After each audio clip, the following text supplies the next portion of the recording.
En aquel tiempo muchos de los discípulos de Jesús dijeron: «Este modo de hablar es duro. ¿Quién puede hacerle caso?». Sabiendo Jesús que sus discípulos lo criticaban, les dijo: «¿Esto os escandaliza? Y si vierais al Hijo del Hombre subir a donde estaba antes, el Espíritu es quien da vida, la carne no sirve para nada.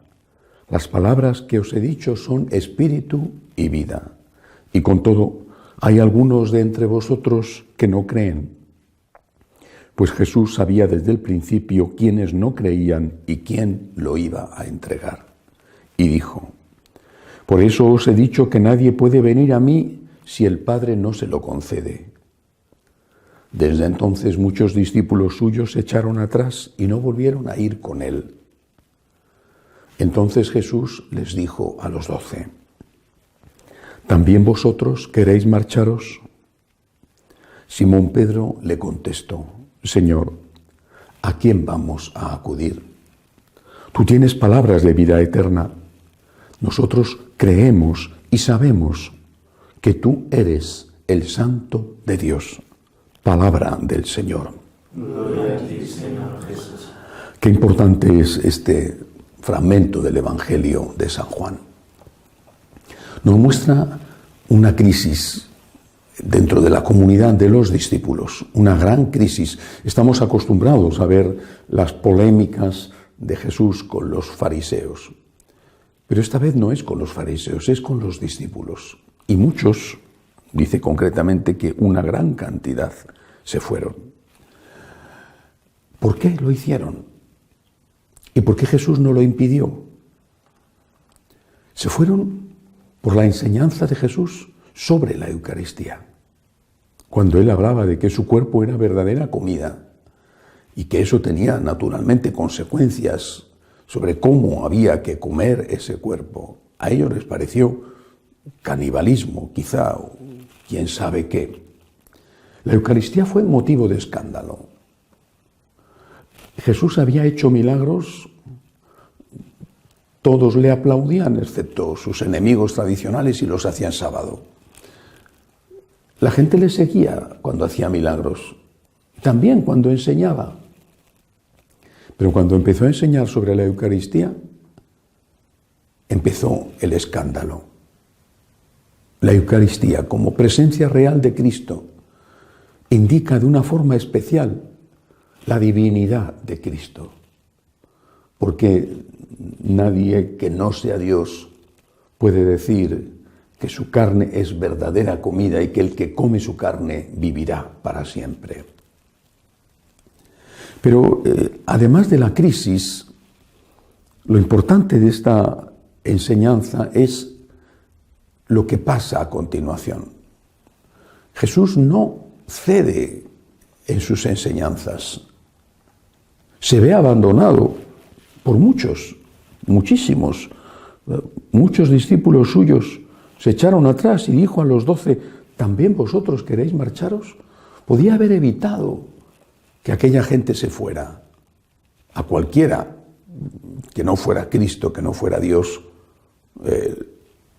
le hubiera molestado enormemente tener menos seguidores. Como si hoy en las redes sociales te bajara rápidamente, fuertemente el número de links, de me gusta o de gente que te conecta. A Jesús eso no le importaba. Lo que le importaba era transmitir íntegro su mensaje al precio de la impopularidad y después al precio de la cruz. Y por eso le pregunta también a los apóstoles: ¿sois de los que os vais a ir? Pedro, ejerciendo ya de vicario de Cristo, en el sentido de que se hace portavoz de todos, le responde, y es muy importante fijarse en las palabras que responde Pedro a Jesús. ¿A quién vamos a acudir? Le dice: tú tienes palabras de vida eterna. Podía haber dicho: ¿a quién vamos a acudir? Nadie obra los milagros que tú obras. Son tus milagros los que nos dicen que aunque no entendamos tus enseñanzas, esas enseñanzas vendrán de Dios, porque tus milagros certifican las enseñanzas. Podía haberlo dicho con razón. Los milagros eran el certificado de autenticidad de las enseñanzas. Pero Pedro va más allá de la apariencia y se fija en el fondo. ¿A quién vamos a acudir? Tú tienes palabras de vida eterna. La enseñanza de Jesús es la clave. Porque es la enseñanza, en este caso estaban hablando de la Eucaristía, pero es la enseñanza dogmática o moral la que provocó la crisis. La que provocó la crisis desde el primer momento con los enemigos de Cristo, la que le llevó a la muerte. Fue acusado, no hay que olvidarlo, de blasfemia porque se hacía igual a Dios. Y es la enseñanza de Jesús la que sigue provocando la crisis. No entender esto y no darse cuenta de esto es vivir en la luna. ¿Por qué empieza el ataque feroz, finales del XIX y durante buena parte del siglo XX, en torno a la historicidad de los evangelios? ¿Por qué? Porque les molestaba la enseñanza de Jesús. Jesús enseña cosas que el mundo odia. Enseña el sacrificio, la generosidad, el amor, y el mundo quiere la comodidad, el egoísmo, la opresión del fuerte sobre el débil. Jesús enseña el perdón y el mundo enseña la venganza. Jesús te enseña a renunciar a ti mismo y a coger tu cruz, y el mundo enseña cultura de la muerte, la huida, incluso matando. Y así ha sido siempre. Pero cuando, repito, con toda la teología bíblica crítica empieza a dudarse sobre la historicidad de los evangelios, lo que molesta es la enseñanza de Jesús. Y eso no ha cambiado en nada. Después se empieza a decir que en realidad no sabemos lo que Cristo dijo. ¿Por qué? ¿Por qué se dice eso? ¿Por qué se dice que no hay grabadora o que no había grabadoras en aquella época? En un contexto de defensa de la familia y en un contexto de defensa de la Eucaristía. En torno de nuevo a la Eucaristía y a la familia, con una polémica en torno a ellas, como en este momento que refleja el Evangelio de San Juan, se pone en duda la autenticidad de las palabras de Jesús cuando, por ejemplo, dice: el que se divorcia de su mujer y se casa con otra comete adulterio contra la primera. Siempre es la enseñanza la clave. Siempre es eso que Jesús nos dice que debemos hacer o en lo que debemos creer y que nos molesta porque nos cuesta la clave. Y lo mejor es matar al mensajero. Es decir, acabar con aquel que nos dice cosas que no queremos escuchar. Y la forma de acabarlo es decir que vaya usted a saber si existió, o si existió, vaya usted a saber si lo que dijo es lo que nos dicen que dijo, o diciendo que hay que reinterpretar, porque Jesús estaba condicionado por su cultura, y por lo tanto, como estaba condicionado por su cultura, lo que él enseñó vale para los hombres de su cultura, de hace 2000 años. 2000 años después sabemos más que Cristo, más que Dios, más que los anteriores, sabemos más que todos y por lo tanto no podemos seguir aceptando como válidas las enseñanzas morales de Jesús. A eso se reduce todo, a lo que nos incomoda el mensaje de Cristo. Es interesante que hoy, en que leemos este Evangelio, sea la fiesta de San Atanasio. Luchó como un campeón contra el arrianismo. El arrianismo negaba la divinidad de Cristo, pero los arrianos de hace 1700 años eran unos inocentes, en el sentido de que eran ingenuos. E iban directamente diciendo que Cristo no era Dios. Los arrianos de hoy son más sutiles. Han aprendido de los errores de sus mayores. Siguen siendo arrianos.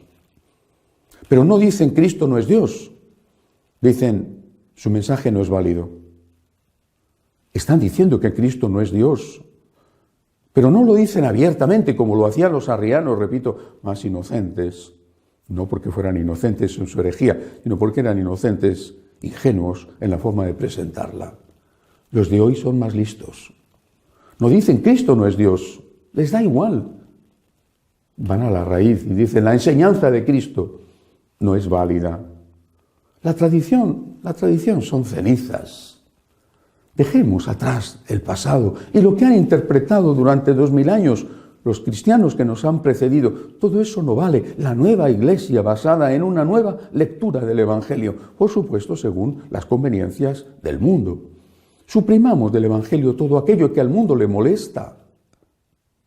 Están diciendo que Cristo no es Dios. Porque si Cristo es Dios, sus palabras no pasarán. Repito, San Pedro lo entiende perfectamente. Y por eso le dice a Jesús, en medio de la terrible crisis que precedió a la de la cruz, le dice a Jesús, ¿a dónde vamos a ir? Tú tienes palabras de vida eterna. Tu enseñanza nos abre las puertas del cielo. Y tus milagros son maravillosos, efectivamente, pero tu enseñanza es eterna. Son palabras de vida eterna. Jesús dice, el cielo y la tierra pasarán, pero mis palabras no pasarán. Con San Atanasio, hoy hay que volver a librar la batalla contra los nuevos arrianos, muchas veces disfrazados con piel de oveja, y que dicen cosas agradables al oído. Es que Jesús está anticuado. No podemos estar seguros de que lo que dijo, lo dijo. Hagamos una nueva iglesia puesta al día, moderna, que no moleste a los hombres. Y dicen, y ni ellos se lo creen, dicen que esa iglesia va a estar a rebosar de fieles, que los jóvenes van a llenar los bancos de la iglesia, porque dicen que los jóvenes lo que quieren escuchar es que el sexo en cualquier situación, condición, de cualquier modo, está permitido. Y de ahí todo lo demás. Dicen, y ellos mismos no se lo creen, que la nueva iglesia es el futuro. La nueva iglesia ya fue derrotada por, entre otros, San Atanasio, que se dio cuenta de que negar la divinidad de Cristo era hacer inútil el sacrificio redentor de Cristo. Si Cristo no era Dios, Cristo no era redentor. Y hoy tenemos que decir lo mismo. Si el mensaje de Cristo está desfasado, hay que actualizarlo y hay que suprimir una parte del mensaje para adaptarse al mundo, estamos negando la divinidad de Cristo. Y si negamos la divinidad de Cristo, negamos que es nuestro Salvador. Cristo nos salva porque es Dios hecho hombre que muere por nosotros en la cruz y que resucita. Defendamos a Cristo. Nos estamos defendiendo a nosotros mismos. Sus palabras son palabras de vida eterna. Que así sea.